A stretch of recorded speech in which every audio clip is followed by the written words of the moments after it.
during today's introductory, I briefly mentioned what kind of suffering do we usually experience and how that comes about, okay?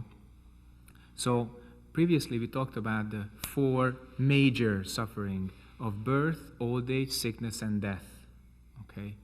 That's something that we all have to go through.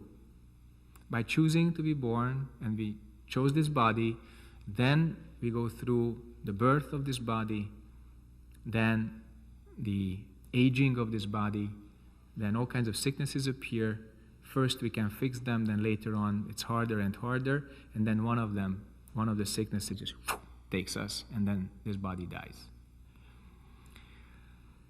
So that's the 4 main suffering. And there are 4 smaller kinds of suffering, which is not getting what you want, getting what you don't want, being in the presence of those that you dislike, or being separated from those that you love. Okay? These are the 4 plus 4, the 8 kinds of suffering. But let me ask you, how many kinds of suffering are there on this earth? Infinite.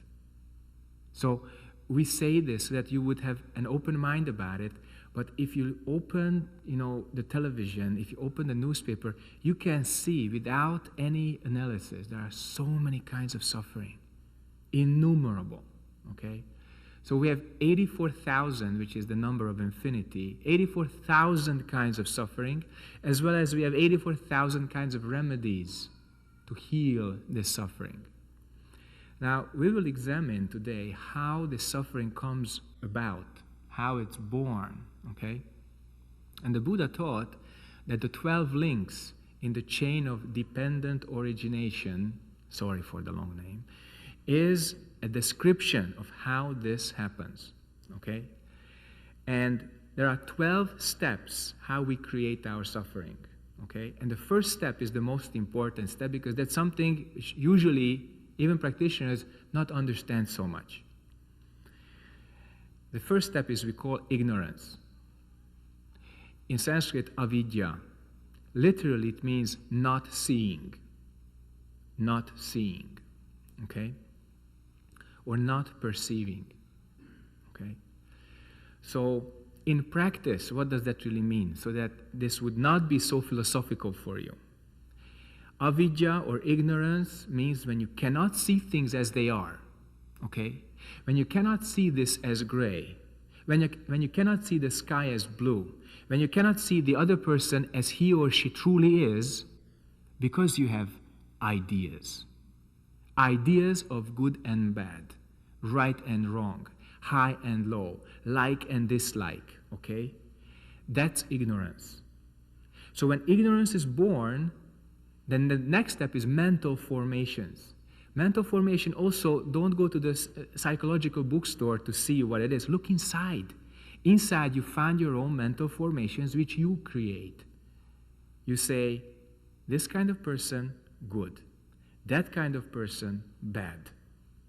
That's the mental formation, okay? And out of the mental formation comes some kind of consciousness when you attribute some kind of quality to a person.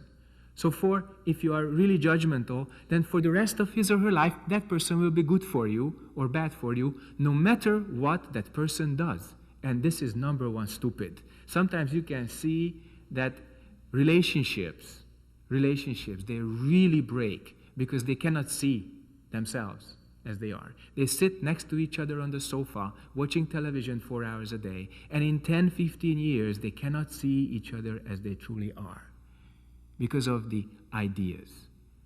So, ignorance, mental formations, consciousness. Then some kind of name and form appear in your mind. Some kind of image appears. Then you think that this is real, existing outside you.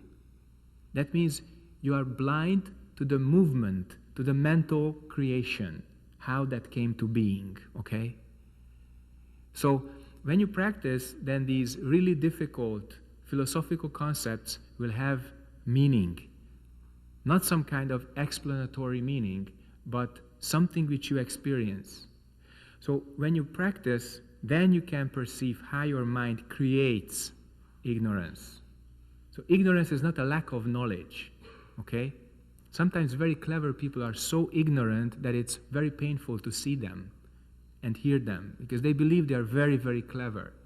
But without wisdom, this remains just ideas, just some kind of ignorance, okay? And when you see this ignorance in operation, it breaks the world into 2, 4, 8, 16, many parts. And our practice means become one.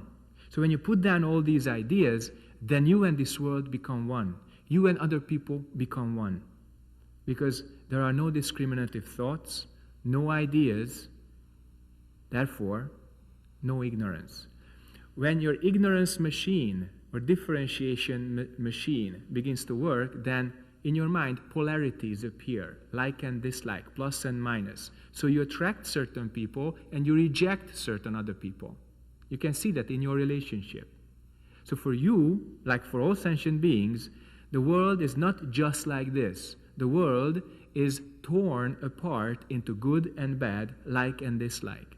That's very interesting because in one of the old books, a non-Buddhist old book, they say that the moment you eat from the tree of knowing good and bad, you lose heaven. You lose the Garden of Eden. Now you can see from a different angle how it works. Okay? So it's not some old myth. Every kind of old story or old mythology can be traced back to some mental practice inside. And then they were put into stories.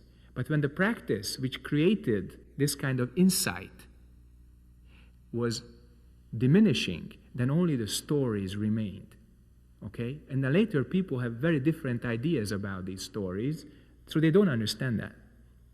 If Buddhism becomes extinct, it will be for one reason, the lack of practice. Because it's not enough to read and understand this. What's really necessary that you re-attain this. Many generations before us have been doing the same thing. Listening, understanding, attaining, using. Okay? We cannot bypass that. There is no shortcut. Okay? If there were, we would be using it all the time. Sparing your time, energy, etc. But there is no shortcut. So you have to go through your own hell of anger, desire, and ignorance, see how you create that, and remove that. Remove that creation. Okay? And then you become clear. Then you become complete. Then you don't chop the world into good and bad, right and wrong, like and dislike. Everything will be its own specific quality. We say just like this, or in Sanskrit, tathata. Likeness. Just suchness, okay? So that's the way it goes if you practice. But if not, you believe your ideas are real. And just as to give you the other steps, the more coarse steps of the 12 links, then the 6 sense realms become very real for you, as if not created by your mind, as if existing by themselves. So eyes, ears, nose, tongue, body, and thinking. Then you lose control over that. Then you don't know how these senses operate. Then you suffer through these senses, okay? And then the next, of course, is touch. Then there's direct contact with something which is already alienated from you, which is not you anymore, okay? And then comes sensation, desire, clinging, existence, life, old age, suffering, and death, okay? These are already very, I would say, coarse levels of becoming or existence. The first 3, which we talked about in detail, and especially the first, is very important. So ignorance means dualistic thinking. We have seen this very clearly during the last 10 minutes. Dualistic thinking. If you believe that your dualistic thinking is real and the world is like that, then you go through the other 11 steps. Okay? Then your life and death will be also very real, completely out of your control, completely something which is your destiny. And when the 6th patriarch says originally nothing, that means originally you have no karma. Originally you have no destiny. You make it. You make it. And if you don't make anything, then this kind of karmic bondage, totally disappears. We call that liberation. So, anybody has any questions? Any kind? Please ask. I heard that you did a vow of silence at Musangsa. Is that No, true? that's not me. That's that's another not one. you. Okay, well, my question is just about the nature of words, and I know they say, you know, the truth isn't in words and you shouldn't like talk so much, but for a person who has to work with speaking all the time, or like Wow, you right. must be an English teacher. Welcome to the realm of words and speech. Okay, please finish the question, then I answer. I think that's it. Oh, good. So, being in the realm of words and speech is a very, very good experience. You will see how feeble, how impermanent human words are. And you will also see how heavy and how meaningful words can be. What is distinguishing between the two? It's you. In English, there's an interesting sentence. Do you really mean it? If you mean it 100%, then that word is the absolute truth at that moment. If you just say it jokingly, haphazardly, not really meaning it, then it's very light, goes away. Okay? So, most important, do not attach to words and speech. You see how we create these concepts, so use them correctly. Always express what you really want. You want to joke? Joke. You want to tell a little lie, white lie? Then do that, but be careful. Okay? You want to say the absolute truth and perceive very clearly? Do that.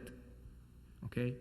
We can see very well, whether you are a language teacher or not, that words and speech are very relative. Okay? So, originally, this object, what do we call this? Yeah, it's a watch. But in my language, it's ora. Okay? Ora. And in many other languages, it has many other names. In Korean, shige. Yeah, good. So then, if you look at this and ask, what's your real name? Okay, so no name appears. Then you understand that we make the names. We attribute them to forms. So if you look at that, if you look at this process, then you will never confuse reality with names, reality with speech. But when somebody says truly, really truly, from the bottom of his heart, I love you, you can believe that, okay? So that's very, very important, how we use words, what kind of power or meaning we have in them, okay? So perceive words, don't be afraid of words. Use words, don't attach to words. Then your speech can be bodhisattva speech, okay? And concerning silence practice, I didn't do 1 year, but during our 90-day retreats, we usually keep silence. And I can tell you it's one of the most healing practices, okay? Because this mouth can create lots of bad karma, okay? Because we don't perceive the meaning and the cause and effect of our speech. And then sometimes big suffering appears. One word, and the life is broken, just like that. You have seen that. Sometimes you may have even experienced that in your own life. So if you are in total power of your own talk, then this kind of suffering would not appear. So silence practice is very healing, and it's very easy. Just don't talk. And when you don't talk for some time, you see how many sentences there are in here. This immense amount of thinking, which you just unwittingly just splurt out, just spit out at other people and this world, remains inside. And then you see, is it really me thinking like that? Impossible. That's not me.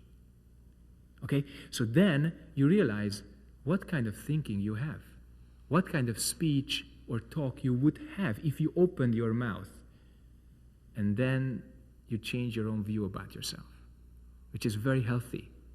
It doesn't become this really, I'm so bad, no. As adult means use when necessary, don't use when not necessary. It's very important with any kind, not just speech, any area of life, any kind of function, okay? So likewise, if you totally attain silence, you can totally attain correct speech, okay? So don't be afraid of speech.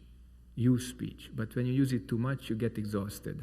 So too many lessons, then get tired, okay? So sometimes rest. Thank you. More questions? I have a question related to speech again. Yeah. I was wondering if you had any practical advice about how to break bad habits of speech, or maybe even more generally any bad habits of behavior with other people, but start with speech maybe. How do you actually reform your speech? Actually, the first very important cure is when you notice that you would say something inappropriate, simply stop it. Fall silent. That's very important. Because when you accidentally want to throw somebody over the abyss and you can stop your hand, you saved a life. So when you can stop yourself talking something really bad or detrimental or poisonous, sometimes speech can be poison.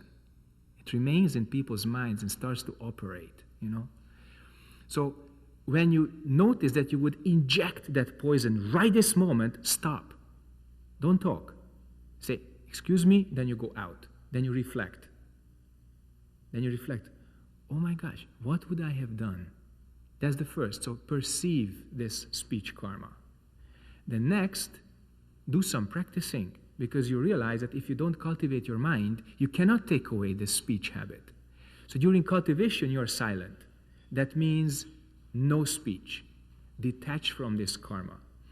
And if you constantly come back to silence, constantly come back to don't know mind, that is not talking mind, not thinking mind, then the speech habit disappears because you don't exercise it. It will reappear in your consciousness many times, knocking at the door. Hey, I want your mouth to move. I want you to talk me out. Can you do that for me? And then you don't say anything, no judgment. It's just the interplay of your consciousness, okay? So you just sit there and return to your mantra, return to your question. It's a very simple job, but if you try, you see it's an immensely big job, okay? Not difficult, not easy. It's just something you do to keep your mind clear. And then the speech habit disappears without a trace. We talked about non-self before, and we talked about objects as they put together from parts. And you remove the parts entirely, there is nothing which would live on. Karma operates exactly in the same way. So if you totally take the energy out of your habit and you don't exercise it anymore, you detach from it, you return to not moving mind, not speaking mind, not thinking mind, then that habit can disappear without a trace. You won't even remember it. And that's the key point. You should be brave enough to forget that habit. First, it's our identity. That's us. That's I. That's me. Then you see it's really not necessary. That particular karma, I don't want. But as long as you have opposites relationship, judgmental relationship, holding relationship, any kind of attachment, you cannot remove this energy because you constantly fuel this energy. Before you saw it, you wanted it to grow, okay? You used it. You see the result, now you hate it, you dislike it. Equally wrong. So when you keep a completely clear mind, clear like space, clear like a mirror, then this kind of habit disappears by itself, okay?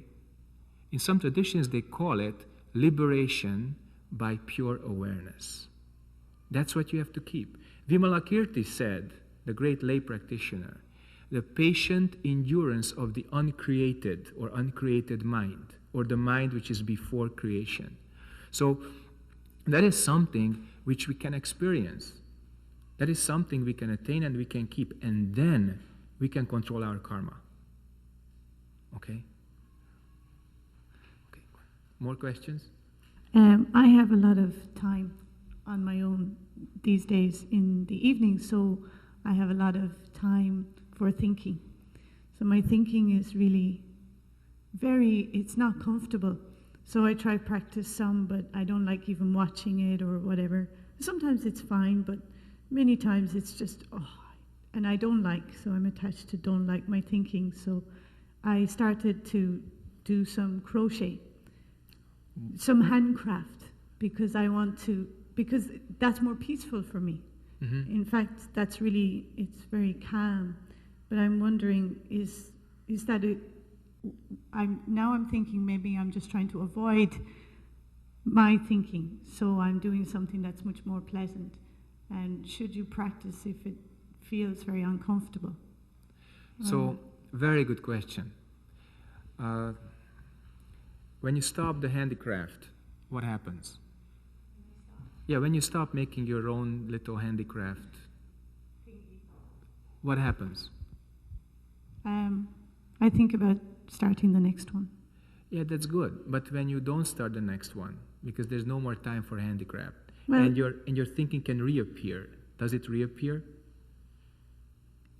if I can keep myself busy, actually, it can, but it doesn't appear. But yeah, I guess if there are moments where I have nothing to do, or if I hadn't got it there, it would appear eventually. So at that time, when your mind has nothing to do, then the same habit reappears, sometimes even stronger.